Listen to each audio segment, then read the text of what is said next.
Você já sabe que no processo de fabricação, o material bruto sofre transformações para que a peça pronta fique de acordo com o seu desenho técnico. E a gente já viu que certos desvios de forma e tamanho, dentro dos limites de tolerância estabelecidos no desenho técnico, são aceitáveis porque não prejudicam o funcionamento da peça.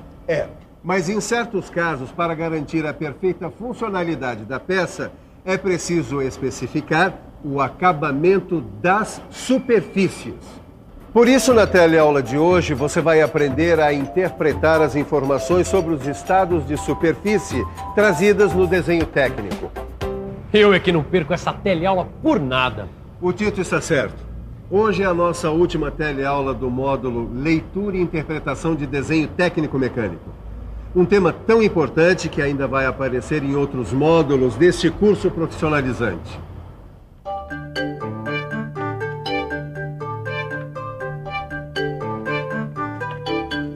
Ângela, o que você está fazendo? O Miguel está fazendo o acabamento desse desenho aqui. Quer dizer, estava esperando o senhor chegar para falar dos processos de fabricação e acabamento de peças. Sabe o que é? É que a Ângela quer que eu fale que o método de produção interfere nas características gerais do produto acabado. Mas isso a gente vai ver melhor no módulo Processos de Fabricação. Não, Miguel. Bastava falar que a usinagem, a fundição e o forjamento são alguns dos processos de fabricação de peças, que cada um deles possibilita diferentes graus de acabamento de superfícies. Só isso.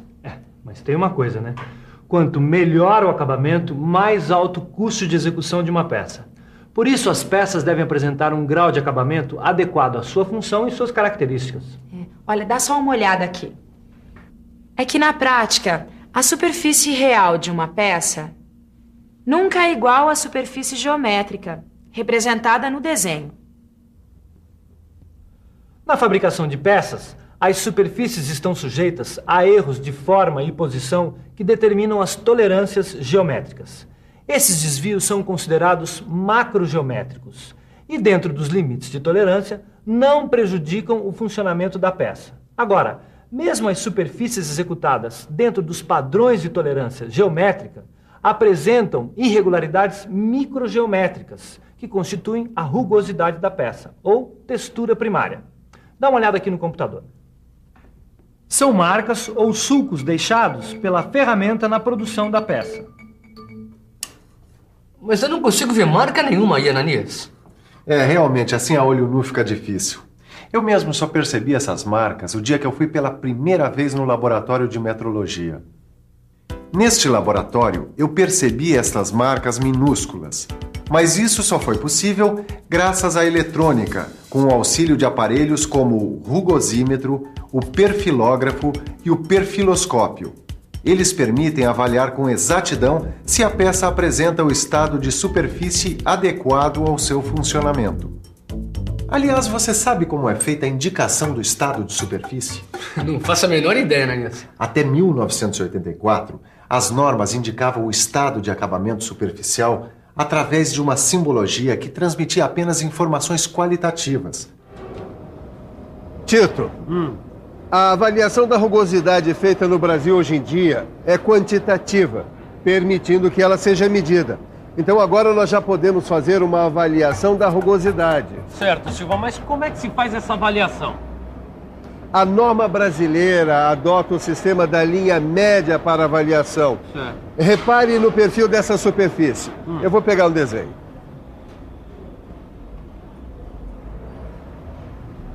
A coisa toda funciona assim. Repare no perfil dessa superfície representada no desenho e veja que A1 e A2 simbolizam as saliências de uma superfície real. Bom, então A3 e A4 simbolizam os sulcos ou reentrâncias da mesma superfície real, tô certo? Certíssimo, garoto. Bom, agora, como não é possível a determinação dos desvios de todos os pontos de uma superfície, a rugosidade é avaliada em relação a uma amostragem delimitada pela linha P e pelo comprimento C, que representa o perfil real da superfície total. A norma NBR 8404 define 12 classes de rugosidades RA. Elas correspondem a determinados desvios médios aritméticos RA expressos em microns. Ah, então eu já entendi. Quer dizer que um desvio de 3,2 microns corresponde a uma classe de rugosidade N8. No seu livro de estudos, você vai encontrar uma tabela de correspondência entre os antigos símbolos de acabamentos e as atuais classes de rugosidades. Angela, você já podia mostrar como é feita a indicação de rugosidade nos desenhos técnicos. Tá bom, então eu vou começar apresentando o símbolo indicativo de rugosidade. O símbolo básico para a indicação da rugosidade de superfícies é constituído por duas linhas de comprimento desigual, que formam ângulos de 60 graus entre si e em relação à linha que representa a superfície considerada. Sozinho, esse símbolo não tem valor. Quando, no processo de fabricação, é exigida a remoção de material para obter o estado de superfície previsto, o símbolo básico é representado com um traço adicional. Mas se não for permitida a remoção de material, o símbolo básico é representado com um círculo.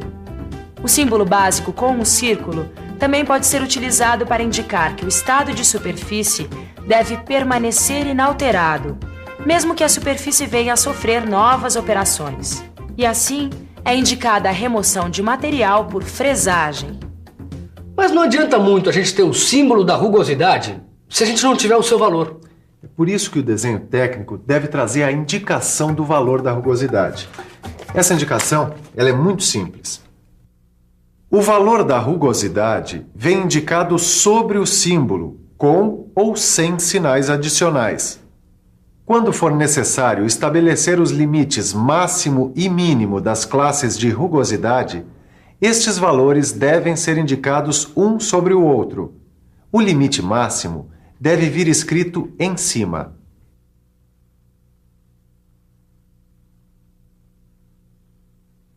Sabe, Caio, existe uma característica microgeométrica que deve ser levada em conta no processo de fabricação e na avaliação do estado de rugosidade. Bom, então para definir a direção das estrias, deve existir um símbolo adicional ao símbolo do estado de rugosidade.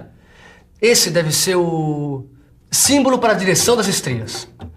Acho que dá para pensar um pouco em como funcionam esses símbolos. Vamos pensar um pouco. Bom, deixa eu ver. Ah, já sei. Este símbolo, ao lado do símbolo de rugosidade, indica que as estrias são paralelas ao plano de projeção da vista sobre a qual o símbolo é aplicado, no caso, a vista frontal. Este outro símbolo, ao lado do símbolo de rugosidade, indica que as estrias são perpendiculares ao plano de projeção da vista sobre a qual ele é aplicado. Neste exemplo, a vista frontal. Ah, e quando as estrias devem ficar cruzadas em duas direções oblíquas, o símbolo de direção das estrias é um X. Muito adequado. Inclusive, este símbolo, representado na vista frontal, indica qual a superfície a ser usinada e quais as direções das estrias resultantes. Agora, uma outra possibilidade é que as estrias se distribuam em muitas direções. Nesse caso, o símbolo indicativo de direções das estrias é M, que aparece representado ao lado do símbolo de rugosidade. E pensando bem, pode ser também que as estrias precisem formar círculos aproximadamente concêntricos. Aí, o símbolo de direção das estrias é C. Por outro lado, pode ser que as estrias tenham de irradiar a partir do ponto médio da superfície à qual o símbolo se refere. Aí, o símbolo R, ao lado do símbolo de rugosidade, indica que a direção das estrias é radial em relação ao ponto médio da superfície a ser usinada. Esses símbolos facilitam o nosso trabalho, que envolve várias etapas. Mas agora, você sabia que para fazer a usinagem de uma peça como esta, o desenho técnico apresentou indicação de sobremetal para usinagem? Como assim sobre metal?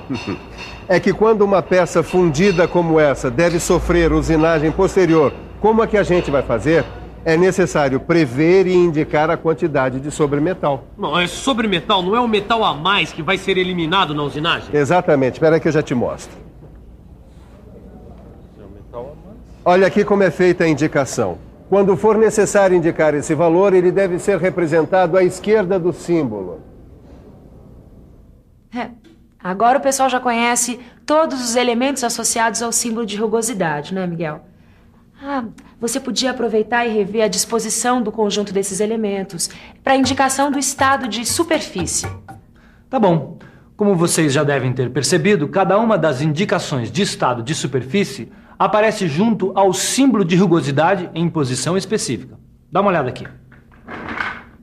Você já sabe que a posição A indica o valor de rugosidade RA em microns, ou classe de rugosidade de N1 até N12. B indica o método de fabricação, tratamento ou revestimento da superfície. C informa o comprimento em milímetro da amostra para avaliação da rugosidade. D indica a direção predominante das estrias. E a posição E informa em milímetro o sobremetal necessário para a usinagem. Não é fácil? Fácil é, Ananias. Mas o que eu queria saber agora é como é que a gente faz a indicação de estado de superfície nos desenhos. Dá uma olhada no desenho técnico dessa peça. O símbolo de rugosidade pode ser ligado à superfície a que se refere por meio de uma linha de chamada. Note que a linha de chamada apresenta uma seta na extremidade que toca a superfície. Repare que o símbolo é indicado uma vez para cada superfície. No seu livro, você ainda encontra como indicar os estados de superfícies que uma peça de revolução deve receber no momento do seu acabamento. Mas além do acabamento superficial, Tito, algumas peças devem receber um tratamento. Eu sei. Tratamento é o processo que permite modificar certas propriedades da peça. Por exemplo, a dureza, a maleabilidade e a resistência à oxidação. E para isso existem diversos processos de tratamento. Alguns modificam apenas as superfícies das peças, tais como cromação, pintura e niquelagem. Já outros modificam certas propriedades da peça, como, por exemplo, a cementação, o recozimento, a têmpera e o revenimento. Bom, mas como se lê as indicações de tratamento no desenho técnico? Bom, o processo pode vir indicado de duas maneiras. Uma delas é essa daqui que você já conhece. Na outra você indica o tratamento sobre uma linha de chamada ligada à superfície a qual deve ser aplicado o tratamento. Bom, e quando for preciso mais de um tipo de tratamento para uma mesma peça? Eu vou te mostrar nesse desenho técnico como isso é feito. Repare que essa talhadeira recebeu 2 tipos de tratamento: temperado e revenido. Repare que esta linha traço e ponto mostra a parte da peça que recebeu os tratamentos indicados. Esta cota 20 delimita a extensão da peça submetida aos 2 tratamentos. Nossa, Silva, essa peça ficou nota 10, cara. Se você quiser que seus conhecimentos também fiquem 10, fique de olho na revisão. E atenção, se liga aí que é hora da revisão. Na teleaula de hoje, você viu que a rugosidade das superfícies pode ser medida por aparelhos eletrônicos e que está classificada segundo uma tabela de características da rugosidade. Aprendeu os diversos símbolos que indicam a direção das estrias e ficou sabendo como indicar o tratamento que uma peça deve receber. Bom, e aqui termina esse módulo de leitura e interpretação de desenho técnico mecânico. No módulo Elementos de Máquinas, você vai estudar alguns componentes padronizados de máquinas e aprender a ler e interpretar desenhos técnicos de conjuntos mecânicos. E aí você vai poder pôr em prática tudo que você aprendeu aqui. Por isso aproveite e se prepare com os exercícios do seu livro. Bom estudo! Tchau!